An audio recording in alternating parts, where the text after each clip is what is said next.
Vamos falar agora de economia com ela, com Rita Mundim. Muito boa noite, Rita. Tudo bem? Ei, Leandro, boa noite, tudo bem? Tudo bem. Rita, hoje o presidente Donald Trump voltou a dizer que os países do BRICS vão receber uma tarifa de 10%, muito em breve. O Brasil deve reagir a isso, Rita? Olha, Leandro, na primeira vez que o Donald Trump mencionou sobre essa tentativa do BRICS de criar uma moeda alternativa ao dólar, ele não falou em 10, ele falou em 100. E ele tem ficado assim muito preocupado e tem culpado, em parte, essa desvalorização do dólar, que ocorre também por causa do tarifaço, da expectativa aí de inflação nos Estados Unidos, de países não comprando tanto mais os títulos do Tesouro Americano, assim como investidores globais. Então ele tem culpado os BRICS por essa desvalorização do dólar. Só para a gente ter uma ideia, tem um índice chamado DXY que mede o comportamento do dólar perante as 6 principais moedas do mundo. Aí você tem o euro, você tem o iene, a libra esterlina, o dólar canadense, a coroa sueca e aí vai. Mas as moedas mais que têm uma participação maior nesse índice são o euro, né, o iene e a libra esterlina, que representam quase 80% desse índice. E o que está acontecendo? Esse índice está caindo quase 11%. É a maior desvalorização do dólar perante essas outras moedas desde 1973. Então, o Trump está ficando assim meio irado e meio preocupado.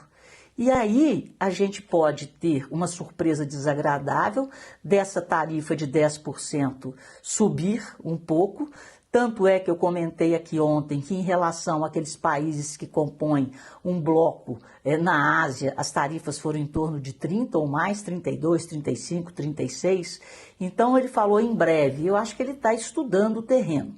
E o que o Brasil está dizendo com isso? Primeiro, o Alckmin, né, vice-presidente da República e ministro da Indústria e Comércio, ele pediu calma, cautela e diálogo. O Haddad está dizendo que existe um grupo negociando todo dia com o governo americano.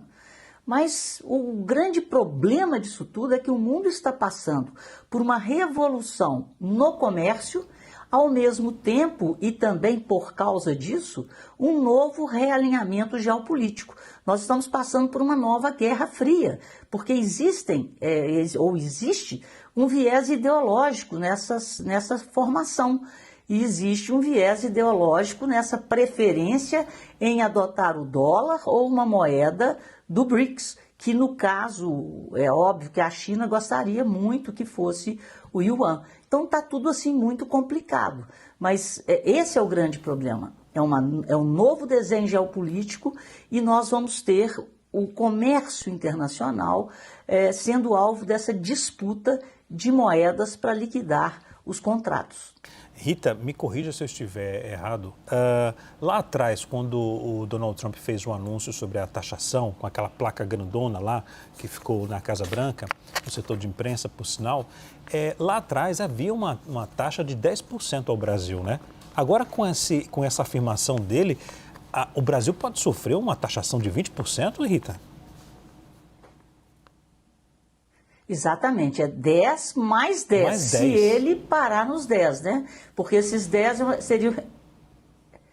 seria uma taxação adicional em função da adoção de políticas anti-americanas, que seria adotar uma moeda ao invés do dólar no comércio internacional. E é por aí. Então, é essa confusão que nós estamos entrando de novo. Quer dizer, além do tarifaço que vem desde 2 de abril e que deveria terminar, ou deve terminar em 1º de agosto, os países do BRICS poderão sofrer uma taxação extra de 10% por enquanto, mas ele está ficando bastante preocupado com esse movimento. A gente viu a entrevista do presidente Lula, ele dizendo que esse é um movimento sem volta. Então as coisas, e eu volto para a gente ficar muito atento, porque nós temos que ficar atentos a esse novo desenho geopolítico que tem Rússia, que tem China, tem Irã, né, que está todo mundo ali dentro do BRICS, e o Brasil está nessa, né? E outros países, assim, né, autoritários, né, que estão sendo chamados para compor o BRICS, que já representa, segundo palavras até do próprio Lula também, 40% do PIB global. Para Rita, o presidente do Banco Central, Gabriel Galípolo, disse que o Banco Central não receberá um prêmio de Miss Simpatia enquanto a taxa de juros estiver em 15%. Mas, segundo ele, esse patamar ainda é necessário para controlar a inflação. Quando é que o Banco Central poderá ganhar o prêmio de Miss Simpatia e finalmente baixar os juros, hein? Eu tô rindo aqui, viu, Leandro? Que analogia que o Galípolo arrumou, Miss Simpatia. Ele podia ter arrumado outra coisa para falar, né? Mas o grande problema da Miss Simpatia, o outro nome da Miss Simpatia é responsabilidade fiscal, né? É equilíbrio fiscal. Então nós só ganharemos, ou o Banco Central só será simpático a partir do momento que o governo entregar equilíbrio fiscal. E já está havendo um consenso, porque parece que o Congresso não vai lá abrir mão da derrubada do decreto do IOF, não. As coisas estão começando a caminhar no sentido de que a sociedade exige corte de despesas. E o Haddad hoje já está falando que é necessário que os 3 poderes trabalhem para cortar despesas. Isso é música para os nossos ouvidos, enquanto contribuintes, e nós é que sustentamos essa máquina ineficiente, corrupta e inoperante. Então, é necessário, sim, que o governo corte despesas. Rita, e o varejo registrou hoje queda de 0,2%, no caso em maio, né? O que esse resultado diz sobre a economia brasileira, hein? Olha, isso aí vai ajudar um pouquinho o Banco Central. Está havendo um movimento muito forte, né, no sentido de pedir esse equilíbrio fiscal para o governo começar a apresentar corte de despesas para que a taxa de juros possa começar a cair, se Deus quiser, ainda este ano. É só o governo fazer um movimento no sentido de cortar despesas, porque as receitas cresceram 10%, isso é número da Receita Federal, porque o país está crescendo. Hoje eu achei interessante que a Simone Tebet, ela estava lá no comitê misto do orçamento e falou que a gente não pode deixar quem não tem direito e quem não precisa receber o BPC. Falei, gente, mas que coisa mais óbvia, que fala mais óbvia. Então, o governo tem que fazer a parte dele de cadastro, de vigilância. Gente, tem tanto controle hoje, né? Biometria, tudo.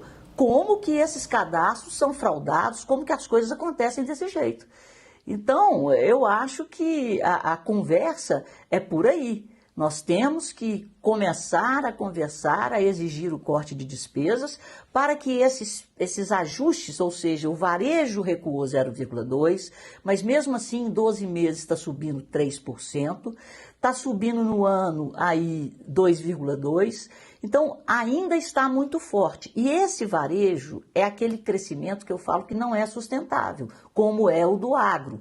O agro entrega produtividade, aumento de safra, balança comercial, e esse crescimento, ele só entrega endividamento das famílias, endividamento das empresas, porque ele é turbinado por juros e é turbinado por programas sociais. Então, ele não é sustentável. Ali na esquina acabou, porque o governo vai se endividando. Então, é uma boa notícia e nós paramos com aquilo que eu sempre falei aqui, que o governo pisa no acelerador e o Banco Central pisa no freio e o Brasil capota. Agora, o Banco Central está pisando no freio há muito tempo, nós estamos com a segunda maior taxa de juros do mundo e as coisas começam a acontecer nos índices, por exemplo, do varejo, da indústria, mas só falta o governo, de forma populista, de novo, ter a ideia de aumentar as linhas de crédito e de fazer com que as pessoas tomem crédito com a segunda maior taxa Selic do planeta, a segunda maior taxa de juros do planeta e a maior taxa real aí dos últimos 20 anos. Então, esse é que é o problema, mas tomara que as coisas desacelerem e que o Banco Central, o governo corte despesas e que o Banco Central consiga cortar os juros.